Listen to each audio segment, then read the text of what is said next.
Hello, this video is for IB History students for higher level paper 3, those of you studying Africa and Middle East, and this is for the South Africa depth study for that paper.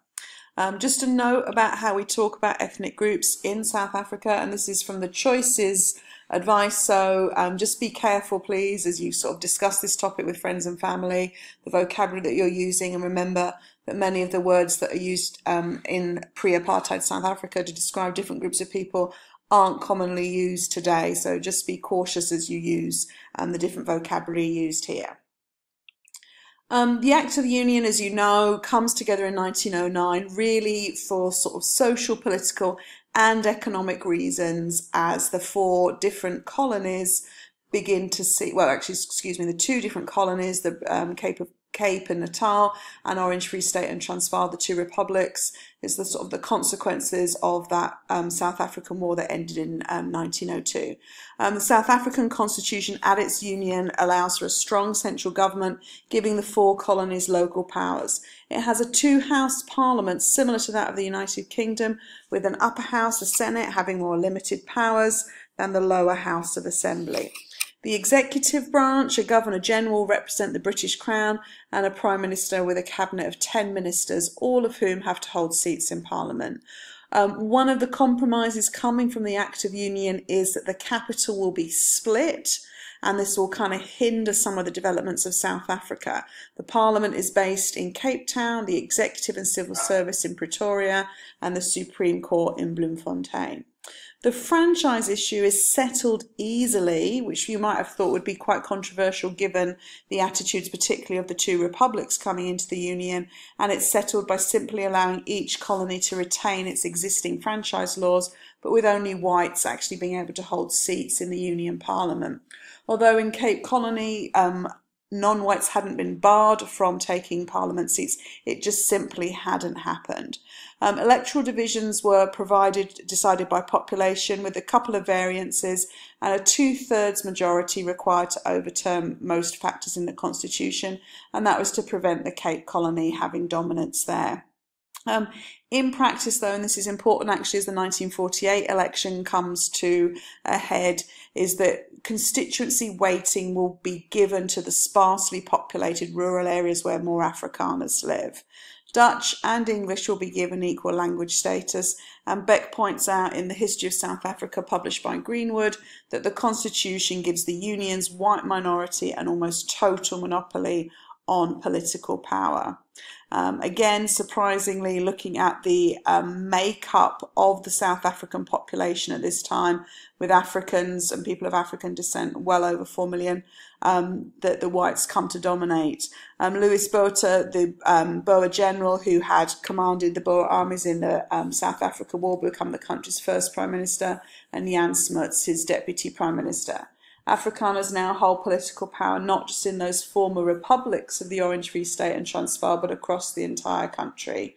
Botha and Smuts' political party is called the South Africa Party, and it's a coalition of EFF, Orange Union and the South African Party of the Cape. So that's how it comes about. So before we get going, have a look at the political, social structure. Let's just get an overview and remind ourselves of the situation with the South African economy. Diamonds, of course, have been there since the 1860s, but it's gold really that will come to dominate in this early part of the 20th century, generating enormous wealth, but mostly for English speakers who dominate the commercial and financial sectors. Even though much of the gold is in the Transvaal, it will be English commercial interests that make most of the profit here. Farming, again, in the same regions is also dominated by the Afrikaners. But one of the other things that's beginning to develop in the background is that these big commercial farms are developing that's putting some of the small family farms out of business. There's a social consequence of this. Many Afrikaners will refuse to do common farm labour, selling their labour power from others, and go into the cities to look for work where they will become known as the poor whites, a largely unskilled and poorly educated labour pool, and sometimes competing for jobs with blacks, which again will prove another Afrikaner political issue. There's a political consequence also as a result. The government can't afford to ignore those Afrikaner votes, and so we'll start introducing things like job reservations, artificial wage levels for whites, and government subsidies to keep poor whites afloat, all of that, of course, happening at the expense of blacks. So I've based the structure of this PowerPoint on Beck's book, The History of South Africa from the Greenwood Histories of Modern Nations. And these are the 4 challenges that he identifies for South Africa in this union period between 1910 and 1948. And I'm going to go through them in the same sequence that he looks at them in his notes. So that's why I've selected the order as it is. The political dilemmas, the racial problems. First up then for Botha and Smuts is to have a look at whether South Africa should remain a dominion of the British Empire or become a republic. Both of the leaders, the Prime Minister Botha and the Deputy Prime Minister Smuts, support dominion status. They have independence in internal affairs similar to the arrangements that Canada, Australia and New Zealand will also have with the British Crown. South Africa has the capacity to form an independent defence force, and but it's Hertzog who kind of emerges as the challenger to all of this. Events during World War I and questions being asked about South Africa committing its troops to sort of defending the British interests allow Hertzog to kind of push himself forward as a possible alternative to the Botha-Smuts arrangement. And he forms a new political party in 1914, the National Party. He gets his support mostly from lower Afrikaners, lower class Afrikaners, excuse me, poor farmers, those poor whites that we mentioned earlier, as well as some Afrikaner intellectuals and professionals who resented English dominance in commerce and professionals. What he wanted, and Hertzog makes this clear in a speech he makes in 1912, is that South Africa should be ruled by true Afrikaners. And that's the beginning of the sort of emergence of the National Party, really as a result of a political dispute about South Africa's commitment to support Britain during the First World War. So needless to say, the Dominion or Republic debate goes on during the First World War, and Afrikaner nationalists are hoping that with Britain distracted, they could restore their independence. And, you know, as we've seen earlier with that resignation of Botha and the way that Hertzog is manipulated out of the government, many Afrikaner nationalists are upset when South Africa enters the war on the side of the British. There is a rebellion when South Africans are ordered by Botha to attack what is today Namibia, German Southwest Africa. The rebellion is crushed pretty effectively by Botha, but again, the Afrikaner nationalism is kind of on the rise again, and it leads to the emergence of a couple of groups that are going to pop up later as embodiments of Afrikaner nationalism in sort of the political, social and cultural framework. There's an organisation called Help One Another, that emerges to fund the rebels' legal expenses. So this organisation is set up after the rebellion to fund the defence of those rebels who had refused to fight in German Southwest Africa. Other things also come out of this money-raising effort. Of the first Afrikaner finance company is set up. It's known as its acronym SANTAM, South Africa National Trust and Assurance Company, as well as a nationalist newspaper. So the First World War is galvanising and giving an identity to Afrikaner nationalism. South Africans fight across Southwest Africa and also serve in Egypt and Europe. White, coloured and black African troops all served. Smuts goes on to become an international celebrity. He represents South Africa at the Versailles Peace Conference in 1919 and secures for South Africa German Southwest Africa as a mandate of South Africa. He hopes actually that he can incorporate it into South Africa. That won't happen. When Botha dies in 1919, it's Smuts who will take over as the leader of the South African Party. But in the meantime, this kind of burgeoning Afrikaner nationalism, partly as a result of some of the things that happened during the First World War, enables Hertzog's National Party to make some gains in the 1920 elections. Smuts loses further support from Afrikaners in 1922. There's the Rand Rebellion, a strike by white miners in the Witwatersrand, and it's crushed by Smuts, and it loses him more support again from poor white Afrikaners. So there's a lot going on with World War I and its impact on the domestic policies of South Africa as well. In the 1924 elections, the National Party in coalition with the Labour Party, who represent right workers, are victorious. Hertzog will become the Prime Minister now in 1924, and he will remain so up until 1939.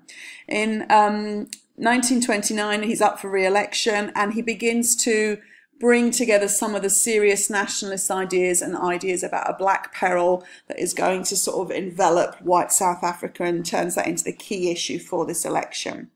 He works throughout his premiership to obtain political independence for South Africa in a number of ways. The Statute of Westminster in 1931, signed in London, declares the four dominions autonomous within the empire, and now they could send out, for example, their own foreign diplomats to represent their interests in other countries. There's a flag debate it lasts for about 2 years and ends in 1928 with a new national flag.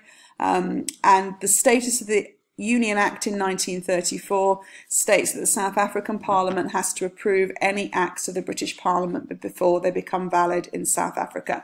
So all moves to kind of try and break away from imperial control there of Britain. Herzog is also very conscious that his support depends on Afrikaners, many of whom are now the poor whites as well, particularly these urban poor whites. In 1925, a constitutional amendment is introduced to make Afrikaans, not Dutch, the official language of South Africa. Guillemey, in the chapter in Pretorius's book, The History of South Africa, points out that Afrikaans was described in the early 20th century as a white man's language, as it didn't come from overseas, and clearly, obviously, Afrikaner nationalists ignoring the fact that white, coloured and black people were all involved in its developments. But it's a sort of another break and another addition to the sort of cult of Afrikaner nationalism that's beginning to emerge at this time. He also sets up opportunities for Afrikaner farmers. There's land banks are established, price supports are given for agricultural products, and also an iron and steel corporation is set up to advance industrial development. Within this, a civilised labour policy is guaranteeing work for poor whites at the expense of African labourers. That will have an impact on state-run businesses as well as the railways.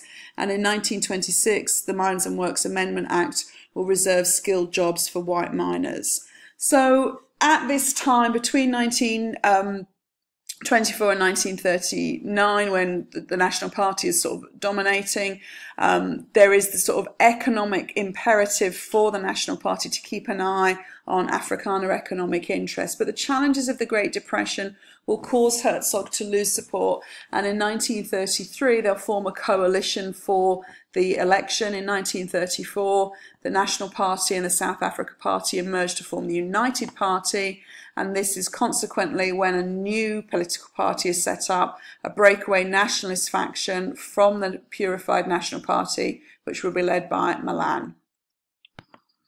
So that completes part one of this overview of South Africa between 1910 and 1948. We've had a look then at the sort of state of the Union as it emerges in 1910, the different racial groupings in South Africa, the proportions that they make up, an overview of the South African economy, and we've started to look at the role of these big four challenges that face South Africa during this time as identified by Roger Beck, and we've discussed the first one, whether South Africa should remain within the dominion of the British Empire or break away as a republic.